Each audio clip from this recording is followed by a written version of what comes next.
Hey guys, good evening. Welcome to use of time Bhanupriya Anand. आप सभी का बहुत बहुत स्वागत है इस चैनल में। अगर आप किसी भी कॉम्पिटिटिव एग्ज़ाम्स की तैयारी कर रहे हो तो इस चैनल को अभी इसी वक्त सब्सक्राइब कर लीजिएगा, क्योंकि इसमें आपको डेली टॉप सेलेक्टेड क्वेश्चंस मिलेंगे और आपकी तैयारी ज़ोरदार होती रहेगी। चलिए, समय को व्यर्थ ना करते हुए आज के टॉप सेलेक्टेड क्वेश्चंस की ओर चलते हैं। क्वेश्चन नंबर 1 ध्यान से देखिए फ्रेंड्स। संसद के विधेयकों के बारे में राष्ट्रपति किस प्रकार के निषेधाधिकार का प्रयोग कर सकते हैं?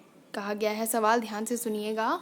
संसद के विधेयकों के बारे में राष्ट्रपति किस प्रकार के निषेधाधिकारों का प्रयोग कर सकते हैं? तो दोस्तों, इसका सही आंसर होगा ऑप्शन नंबर 2 यानी कि JB। याद रखना है। अगले प्रश्न को ध्यान से सुनिए। सवाल नंबर 2।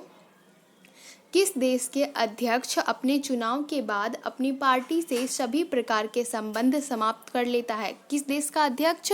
तो दोस्तों, इसका सही आंसर होगा इंग्लैंड। जी हाँ, इंग्लैंड के जो अध्यक्ष होते हैं वे चुनाव के बाद अपनी पार्टी से सभी प्रकार के संबंध समाप्त कर देते हैं। याद रखना है, कहाँ के? तो इंग्लैंड के। अगले प्रश्न को देखिए। सवाल नंबर 3। गांधीवादी अर्थव्यवस्था किस पर बल देती है? बताइए। सवाल ध्यान से सुनिए, मैं रिपीट कर रही हूँ। गांधीवादी अर्थव्यवस्था किस पर बल देती है? तो दोस्तों, इसका सही आंसर होगा समाजवादी एवं आर्थिक मूल्य पर। याद रखना है, किस पर बल देती है गांधीवादी अर्थव्यवस्था? समाजवादी एवं आर्थिक मूल्य पर। अगले प्रश्न को ध्यान से देखिए। सवाल नंबर 4। किस देश का संविधान ऐसा होता है जो संसदीय तथा राष्ट्रपति प्रणाली की सरकारों का मिश्रण है? बताइए, किस देश का संविधान ऐसा होता है? तो दोस्तों, इसका सही आंसर होगा ऑप्शन नंबर 3 यानी कि फ्रांस का। याद रखना है, ऑप्शन नंबर 3 आपका सही आंसर है। और फ्रांस के वर्तमान संविधान को 4 अक्टूबर 1958 में अंगीकार किया गया था। याद रखना है, कब? तो 4 अक्टूबर 1958 को वर्तमान संविधान ये अंगीकार किया गया है। याद रखें। अगले प्रश्न को देखिए। सवाल नंबर 5। निम्नलिखित में से किस शासक ने सिंचाई तथा लोक निर्माण कार्य पर पर्याप्त ध्यान दिया था? निम्नलिखित में से किस शासक ने? बताइए। तो दोस्तों, इसका सही आंसर क्या होगा? जी हाँ, इसका सही आंसर होगा फिरोज तुगलक। याद रखना है, ऑप्शन नंबर 3 आपका सही आंसर होगा फिरोज तुगलक। फिरोज शाह तुगलक इनका नाम है। फिरोज शाह तुगलक जो थे, दिल्ली सल्तनत में तुगलक वर्ग का शासक था। ये इनका जो जन्म हुआ था 1309 में हुआ था इनका जन्म, और इनकी मृत्यु 1388 ईस्वी में हुई थी। याद रखना है। इसे दिल्ली के हौज खास परिसर में दफनाया गया था। इनकी मृत्यु जो हुई थी 1388 ईस्वी में। कब हुई थी? याद रखिएगा, ये सवाल पूछे जाते हैं। 1388 ईस्वी में इनकी मृत्यु हुई थी और इसे हौज खास परिसर में दफनाया गया था। याद रखना। और इनका जन्म कब हुआ था? तो 1309 में। याद रखें। अगले प्रश्न को देखिए। सवाल नंबर 6। इल्बर्ट बिल किसके कार्यकाल के दौरान प्रस्तुत किया गया था? बताइए। इल्बर्ट बिल किसके कार्यकाल के दौरान प्रस्तुत किया गया था? तो दोस्तों, इसका सही आंसर होगा ऑप्शन नंबर 4 यानी कि रिपन। याद रखें, ऑप्शन नंबर 4 आपका सही आंसर है। अगले प्रश्न को देखिए। सवाल नंबर 7। वर्ष 1906 में मुस्लिम लीग की स्थापना कहाँ हुई थी? सवाल ध्यान से सुनिएगा। 1906 में मुस्लिम लीग की स्थापना कहाँ पर हुई थी? तो दोस्तों, इसका सही आंसर होगा ऑप्शन नंबर 1। जी हाँ, यानी कि ढाका में। याद रखना है, कहाँ पे हुई थी? ढाका में।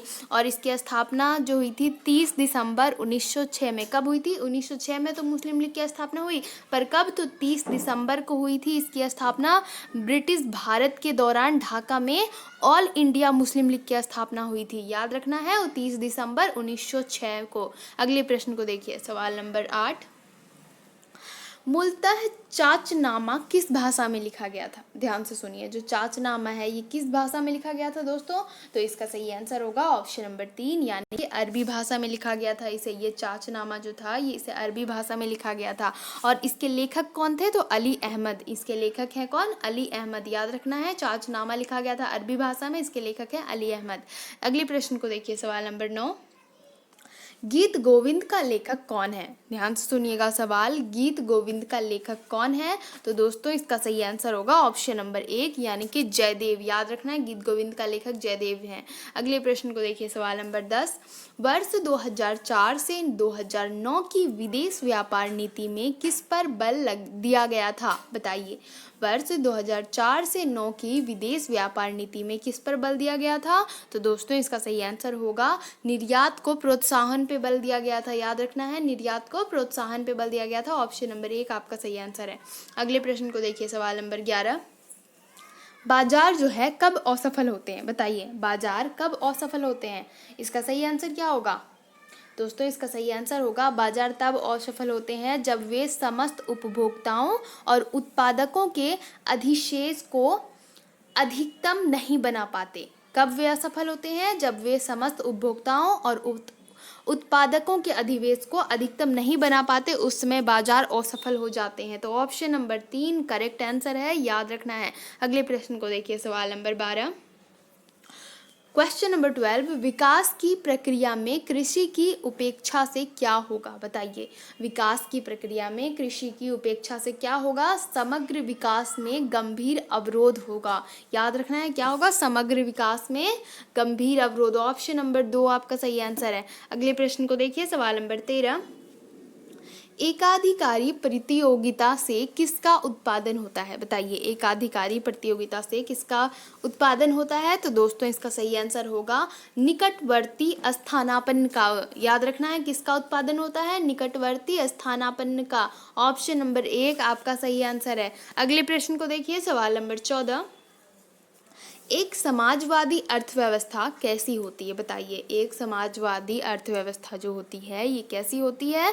तो दोस्तों इसका सही आंसर होगा एक योजनाबद्ध अर्थव्यवस्था होती है। समाजवादी अर्थव्यवस्था कैसी होती है? योजनाबद्ध अर्थव्यवस्था होती है। तो ऑप्शन नंबर 2 आपका सही आंसर है, याद रखना है। अगले प्रश्न को देखिए, सवाल नंबर 15। ध्यान से देखिए सवाल को। अगर आप इससे पिछले वीडियो को देखना चाहते हो तो ऊपर आपको एक आई बटन दिख रहा होगा, उस पर इससे पिछली वीडियो को देख सकते हो, या फिर आप प्लेलिस्ट में जाकर अपनी मनचाही टॉप सेलेक्टेड क्वेश्चन देख सकते हो। करंट अफेयर, जनरल अवेयरनेस, एक मोस्ट इंपॉर्टेंट का मैंने प्लेलिस्ट बना रखी है, और एक कोरोना की भी प्लेलिस्ट मैंने बना रखी है। आपको कोई भी जानकारी चाहिए तो प्लेलिस्ट में जाकर देख सकते हो।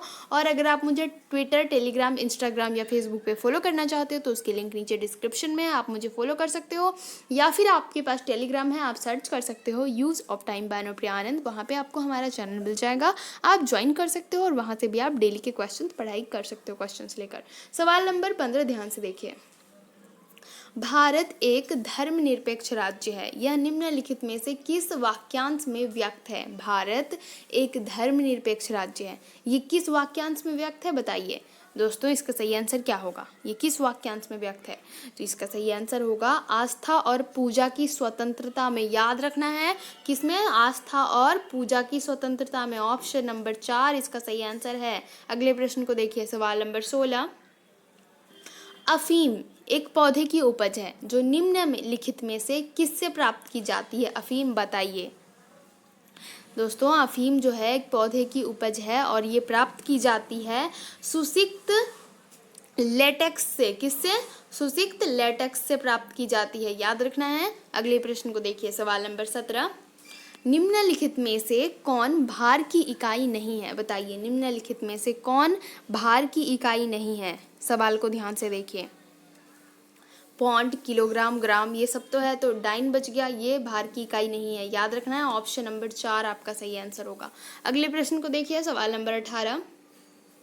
वे पदार्थ जो चुंबक से कम प्रतिकर्षित होते हैं क्या कहलाते हैं? बताइए, जो चुंबक से कम प्रतिकर्षित होते हैं वो क्या कहलाते हैं? तो दोस्तों इसका सही आंसर होगा प्रतिचुंबकीय पदार्थ कहलाते हैं। वो जो कि चुंबक से कम प्रतिकर्षित होते हैं वे प्रतिचुंबकीय पदार्थ कहलाते हैं। ऑप्शन नंबर 4 आपका सही आंसर है। अगले प्रश्न को देखिए, सवाल नंबर 19।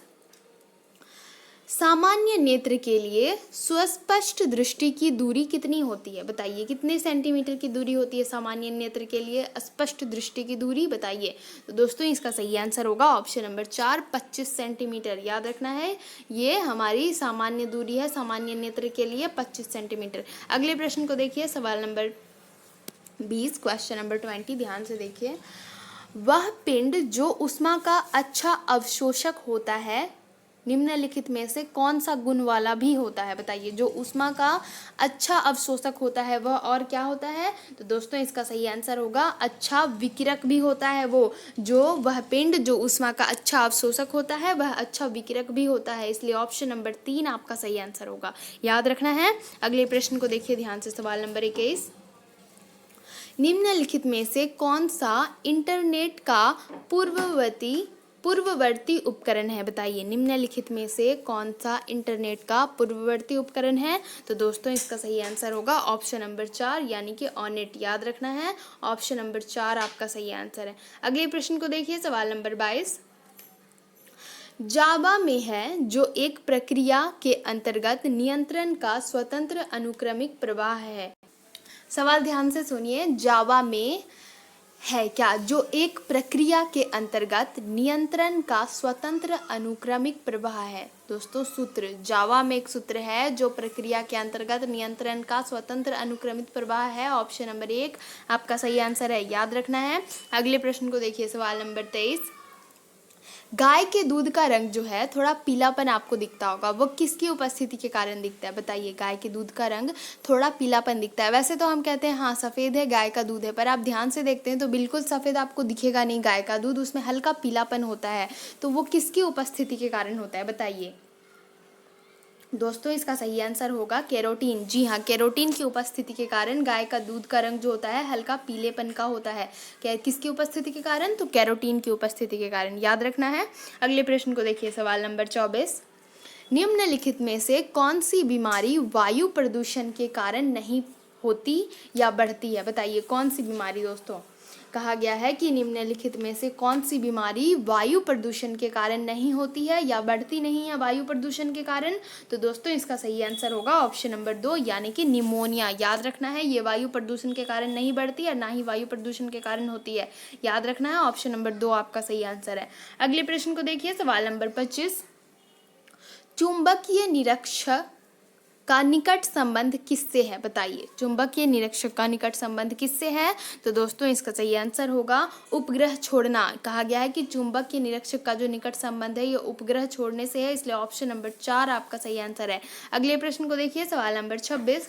वर्षा पर निर्भर भूमि को क्या कहते हैं? जो भूमि वर्षा पर निर्भर होती है उस भूमि को क्या कहते हैं? उस भूमि को सिंचित भूमि कहते हैं, याद रखना है। ऑप्शन नंबर 4 आपका सही आंसर है, याद रखें दोस्तों। ऑप्शन नंबर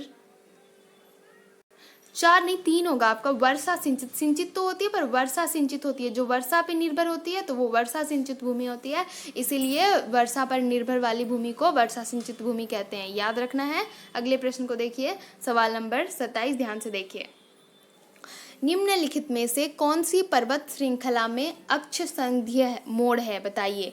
कहा गया है कि निम्नलिखित में से कौन सी पर्वत श्रृंखला में अक्ष संघीय मोड़ है? बताइए अक्ष संघीय मोड़ कौन सी है? तो दोस्तों इसका सही आंसर होगा ऑप्शन नंबर 3 यानी कि ऑप्शन नंबर 2 यानी कि हिमालय, याद रखना है। ऑप्शन नंबर 2 आपका सही आंसर है। अगले प्रश्न को देखिए, सवाल नंबर 28, क्वेश्चन नंबर 28।